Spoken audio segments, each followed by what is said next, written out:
자, 안녕하십니까, 카동의 최PD입니다.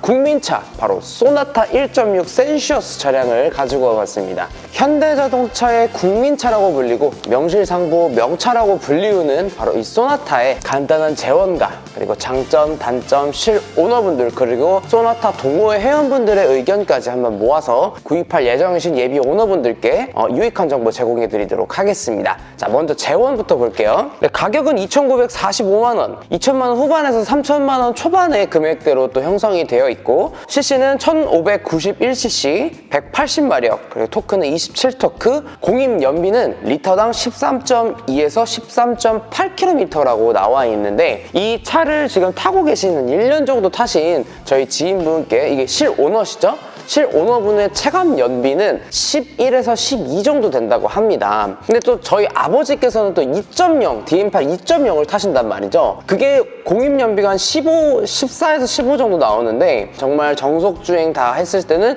18까지도 체감 연비가 책정이 되었었다고 또 얘기를 해주셨었어요. 그리고 전장 길이는요, 4,900mm, 전폭은 1,860mm, 전고는 1,445mm, 휠 베이스는 2,840mm, 그리고 공차 중량 약 1.4톤 정도 된다고 합니다. 그리고 물론 구동제 방식은 전륜 베이스고요. 그렇다면 가장 대표되는 소나타의 경쟁 모델, 바로 K5가 있겠죠? 기아의 K5 재원도 볼게요. 배기량은 1598cc, 최고 출력은 180마력에 토크는 27토크, 센시어스랑 같네요. 자, 그리고 전장 길이는요, 1905mm, 전폭은 1860mm, 전고는 1445mm, 휠 베이스는 1850mm, 공차 중량 역시도 약 1.4톤 정도 된다고 합니다. 이 소나타라는 세그먼트, 이 소나타라는 네임드, 구독자분들께서는 좀 택시의 이미지도 많이 떠오르실 것 같고, 아빠 차도 아닌 것이 오빠 차도 아닌 게 약간 삼촌차, 지금에서도 물론 프리미엄이지만 소나타 당시가 약간 그랜저 포지션이었다면, 지금은 좀 더 이 소나타라는 네임드가 낮아지지 않았나, 명성이 좀 떨어졌다 라고도 볼 수 있을 것 같아요. 역사가 오래된, 그렇기 때문에 이 소나타라는 차량은 남녀노소 연령을 불문하고 많이 한 번쯤 들어보셨을, 한 번쯤 타보셨을 그런 차라고 좀 생각이 드네요. 8세대로 올라온 이 소나타는 기존에 많았던 소나타의 어떤 택시 이런 이미지를 좀 벗어나서 조금은 더 라이트한 오빠차의 이미지로 좀 포인트를 잡아보고자 하는 마케팅 전략을 세웠던 것 같아요. 2.0과 1.6이 가장 다른 부분은 바로 이 앞에 전면 범퍼가 될 수 있을 것 같은데요. 2.0에서는 좀 넙대대하고 굴곡이 없이 한 판으로 좀 둥그렇게 디자인이 형성이 되어 있었는데, 뭔가 좀 아쉽다, 약간 이런 생각이 드는 디자인이 아닐 수 없었거든요. 근데 지금 1.6에 오면서 확실한 것은 오빠차 이미지가 좀 전면부터 느껴지는 모습을 보실 수 있을 것 같습니다. 디자인의 마감이 약간 이 굴곡짐들로 인해서 좀 더 트렌디하고 좀 영해진 그런 모습을 이 소나타 센시어스에서 볼 수 있을 것 같고요. 출력 역시도 센시어스 1.6 터보이기 때문에 조금은 더 경쾌해지고 우월한 모습을 보여주는 소나타가 아닐까, 이런 생각을 좀 해봅니다. 그리고 지금 외관상으로 또 보시면 소나타는 특이하게 판이 꺾이는 굴곡된 부분들이 굉장히 많아요. 뭐 이런 데도 있을 것이고, 측면을 보면 또 이런 캐릭터 라인들이 좀 이렇게 들어갈 때 들어가고 나올 때 나오고, 그리고 가장 인상적인 부분은 이 휠 베이스 부분에 좀 얄쌍하게 콜라병처럼 들어가 있어요. 이 부분이 굉장히 디자인의 장점 중에 하나이지 않을까라는 생각이 좀 들거든요. 소나타 지금 전체적인 디자인과 걸맞는 그런 좀 포인트들이 많이 바뀌었었다, 그렇게 볼 수가 있을 것 같습니다. 그리고 전면을 이렇게 보시면 이 굴곡되는 라인이 총 하나, 둘, 셋, 네 개 앞으로 몰려있는 듯한 그런 캐릭터 라인이 본닛에 또 이렇게 있는데, 심지어 또 여기 이 크롬 라인도 라이트를 따라서 쭉 이렇게 이어져 있단 말이죠. 전체적으로 소나타의 앞부분은 좀 이렇게 뭔가 쏠려있는, 디자인적으로 약간 쏠려있는 듯한 느낌을 좀 주고, 매듭새 없이 본닛이 그대로 앞까지 쭉, 그릴까지 쭉 나와 있는 모습을 보실 수 있어요. 디자인적으로는 저 개인적인 생각엔 굉장히 좀 멋있고, 본닛 길이가 생각보다 굉장히 길어서 디자인적으로 봤을 땐 앞으로 쏠려있는 디자인이 조금은 뭔가 이렇게 맹해 보이고 약간 곰보머리 마냥 이 범퍼 라인이 또 디자인의 마감을 해주면 해주면서 전체적인 조화로움이 굉장히 또 대두되는 센슈어스 부분이라고 생각이 드는데, 한 가지 실용적인 부분에서는 만약에 여기 본닛을 탁 박았다 그러면 이 본닛 판 자체를 갈아야 될 것 같다는 느낌이 많이 듭니다. 외형적으로 보실 수 있는 부분이 바로 이 저중심 설계 디자인과 그 어떤 승차감을 제공해주는 부분이 있어요. 8세대와 그 전 세대를 타보셨던 분들은 많이 느끼실 수 있는데, 전체적으로 차가 낮습니다. 타고 내릴 때 고급 세단을 타는 듯한 느낌을 많이 느끼게 해주는 부분이 있어요.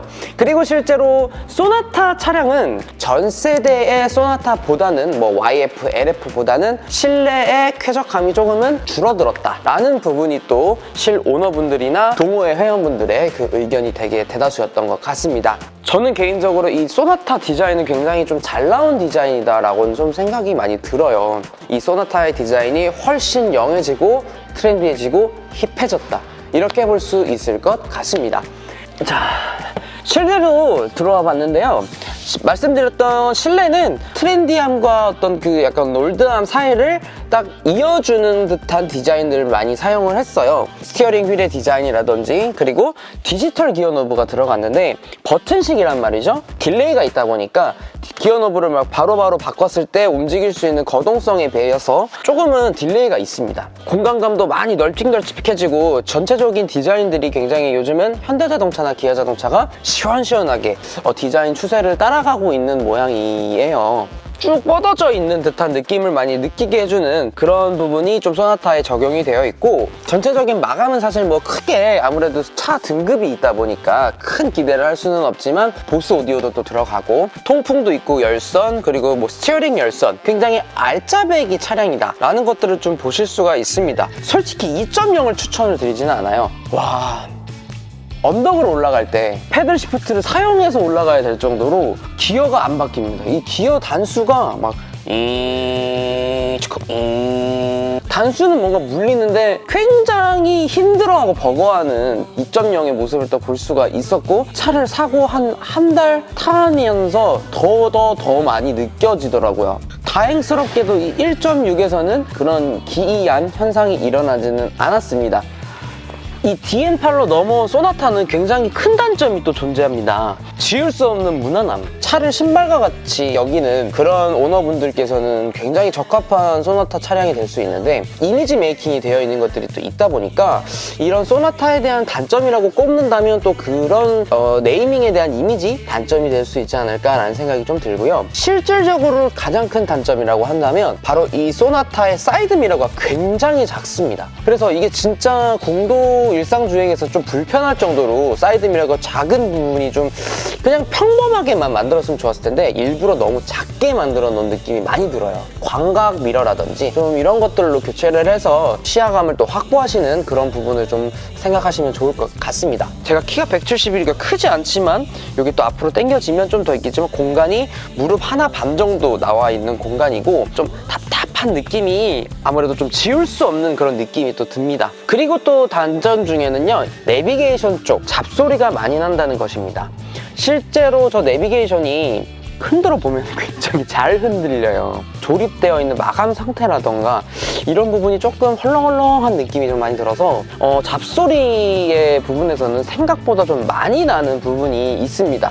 그리고 이 뒷좌석, 아버지가 타고 계신 그 2.0 차에서는 이 뒷좌석에 이거 보세요.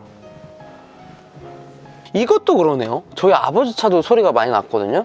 심지어 저희 아버지 차는 이게 하도 나니까 그냥 앉기만 해서 살짝만 움직여도 부룩부룩 소리가 나더라고요. 그만큼 뭔가 이 뒷열은 좀 어떤 좀 마감이라든지 이런 상태들이 조금은 아쉬운 부분들이 많이 있지 않을까라는 생각이 좀 드는 부분이 있고요. 그게 가장 큰 좀 단점이지 않을까라는 생각을 한번 해봅니다. 전체적으로 저희 총평을 하자면 차를 신발과 같이 생각하시는 예비 오너분들에게는 아주 적합한 차량의 대안이 아닐까라는 생각을 해보고요. 구매를 고민하시는 분들에게 조금은 도움이 되는 그런 영상이 되었으면 하는 바람이 있습니다. 누구나 차량은 살 수 있습니다. 그런데 좀 실용적이고 나에게 맞는 그런 차량을 사는 건 생각보다 쉽지 않은 것 같아요. 카동 최 PD와 함께 나에게 맞는 차를 고민하시고 합리적인 소비를 하시길 바라고요. 앞으로 앞으로도 합리적인 소비를 하실 수 있는 그런 알짜배기 영상들을 많이 만들어서 제공해 드리도록 하겠습니다. 지금까지 카동의 최PD였습니다. 감사합니다.